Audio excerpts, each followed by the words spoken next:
Good morning. How's everybody today? I hope you're doing well.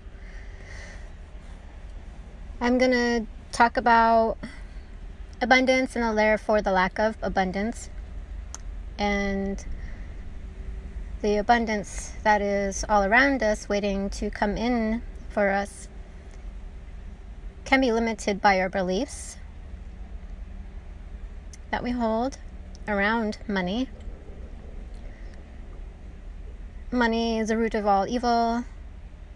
Money is dirty. There's a lot of different beliefs that are surrounding money that we hold, and we don't realize we're holding them because they're buried beliefs and they're not really in our awareness, in our space.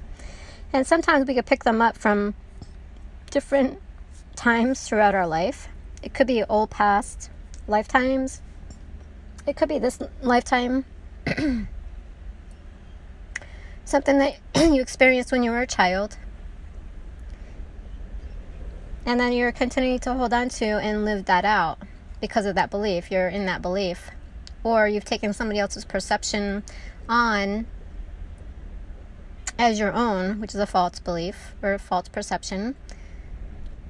Another way is because you really didn't know how to process something correctly.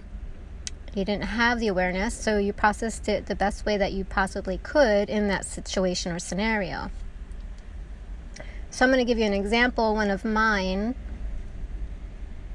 and which has finally come up.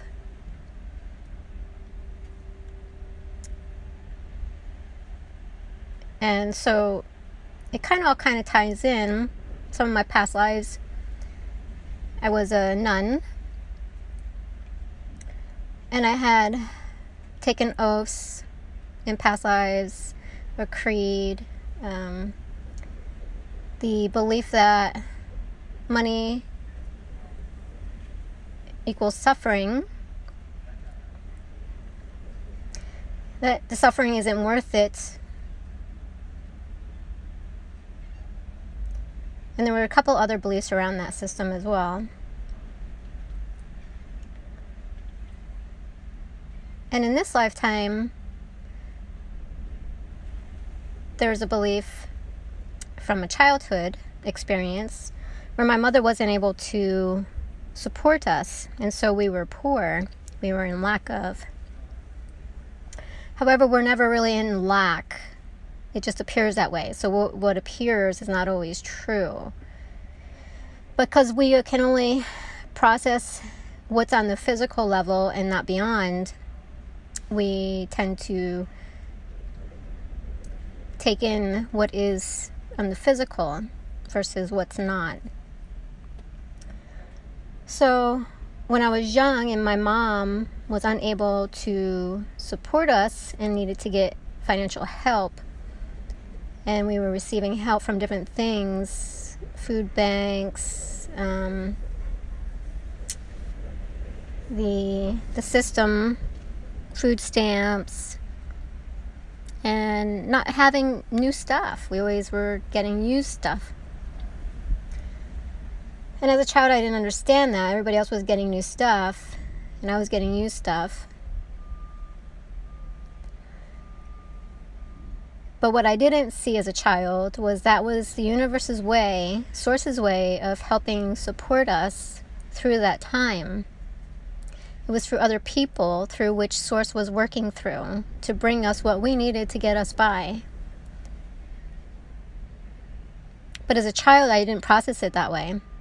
And so when I was trying to process that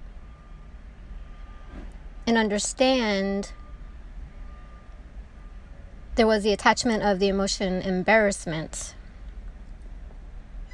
which kept me held to that belief.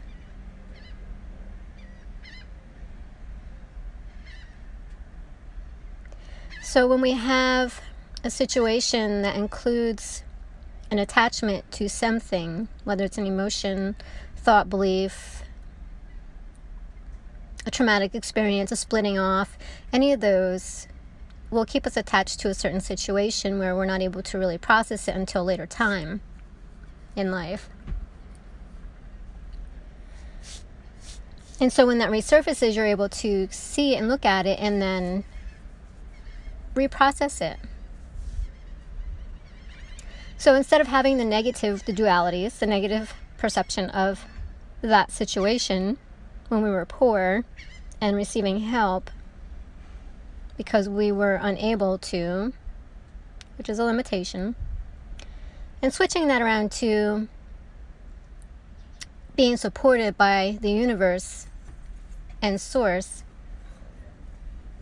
to have those things around us to be able to help us through those situations, which is a positive aspect. So getting rid of the embarrassment that's tying you to it, or any other emotions that's tying you to it, and allowing yourself to receive, even if it is from somebody else, even if it is a social services program, food bank, anything like that, because that is actually source working through that system or that person to bring what you need for support. And that's the way that it should be looked at.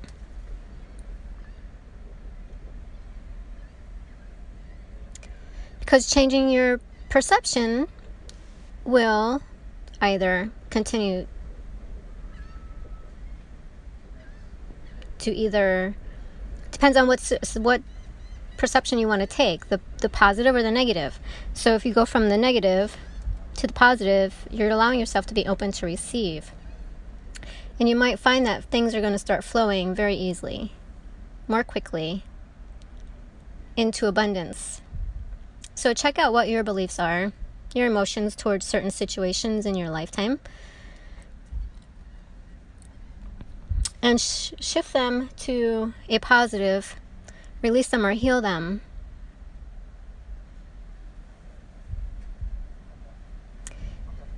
And 9 out of 10 times, a lot of it is tied in with your inner child. So reconnecting with your inner child at those times is going to be very helpful and beneficial.